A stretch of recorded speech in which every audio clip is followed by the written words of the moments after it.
And welcome back. As we go ahead and get ready to dive deeper into using classes, we're going to go ahead and take a moment to look a little bit more at those instance variables and maybe even preview a little bit of what we can do with methods.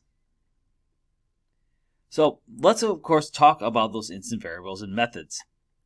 Recall our date first try class had three instance variables for an object. We have a month, a day, and a year. Now each of these variables, if you notice in this example, are named by giving the object name, in this case date 1, followed by a dot and the name of that instance variable. If we replace, for example, date 1 though with date 2, we obtain three instance variables for the object date 2. And you'll notice that date 1.month and date 2.month are two different instance variables because one is referring to the date 1 object, the other one is referring to the date 2 object. So when we start looking at this, we're assigning values, right? So that means we have noticed if we look at our code, these instance variables effectively behave just like any other instance variables. So date 1.month could technically be used like any other string.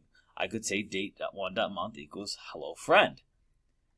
And while this is legal and would compile, this is not really the spirit of the code and what we need it to accomplish. So for us, we would consider this an invalid input. Even though it's a valid input, it'd be against what we're trying to have our program do. Now let's take a look at those methods. Now we've already had a method that we've had, which of course is write output. And if we look at that, we have public void write outputs, now.println, month, day, and year.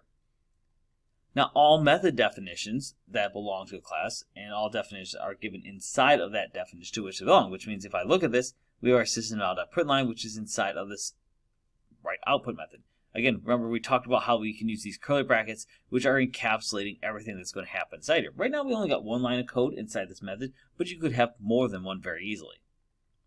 Now a method is divided into two parts. We have what's known as a heading and a method body.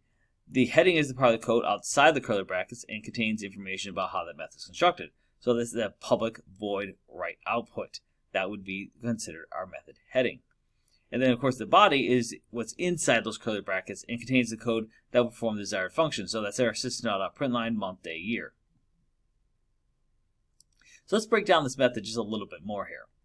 We've already examined a bit of what public means, so let's move to the next part of the heading, which is void.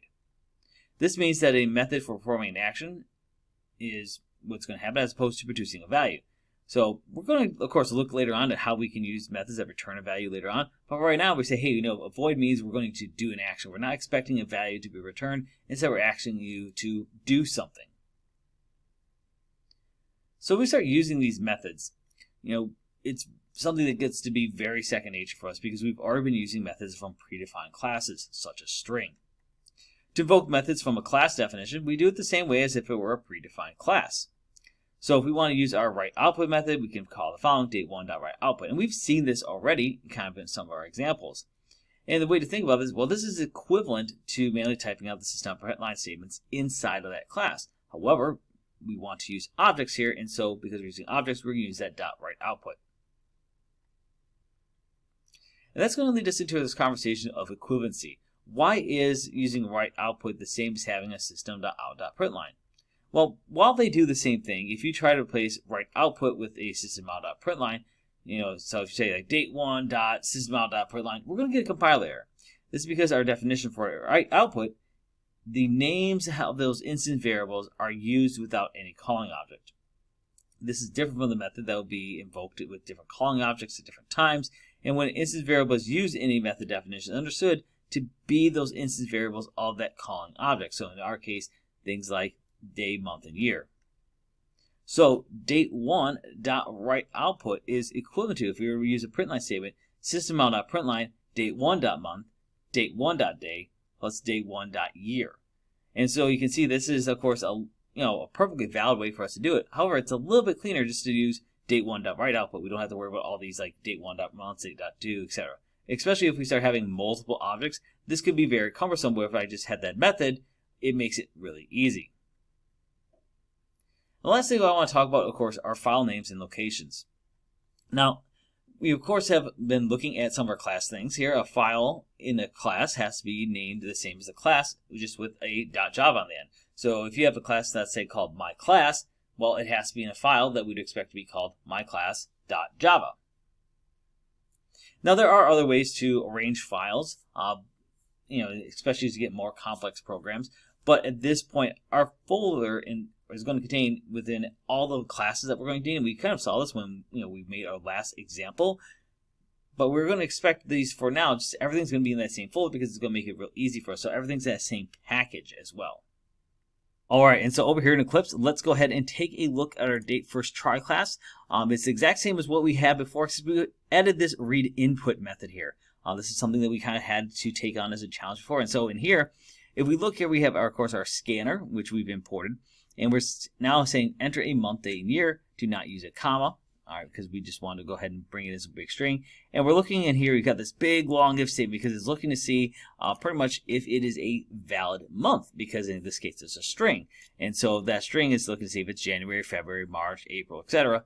And if it's not one of those strings that we're expecting, we're going to say it's invalid month and we're going to shut it down. Same thing, we look at day. We're going to look to see if day is between 0 and 32, which means it's anything from 1, 2, 3, etc., all the way up to 30, 31. And then for our year variable, you can see that we simply are just testing to see that it is greater than 0, because we know we're not really have negative years here. So the way we're going to then use this in our main program is that we're going to simply call the name of the object, so date1.readInput, and then we can use our date1.writeOutput to spit those back out. So let's go ahead and run our program real quick. And let's just say like March 30, 1995. And if I hit enter, you'll see it spits it back out. And if I try to put in something that's not valid, let's just say March 33, 1457, we get an invalid day message because it's getting caught here in this if statement. So again, this is just a nice, quick, good use of how we're going to use these instance variables to produce different things for classes. We're going to be able now to expand our classes into further things from this point.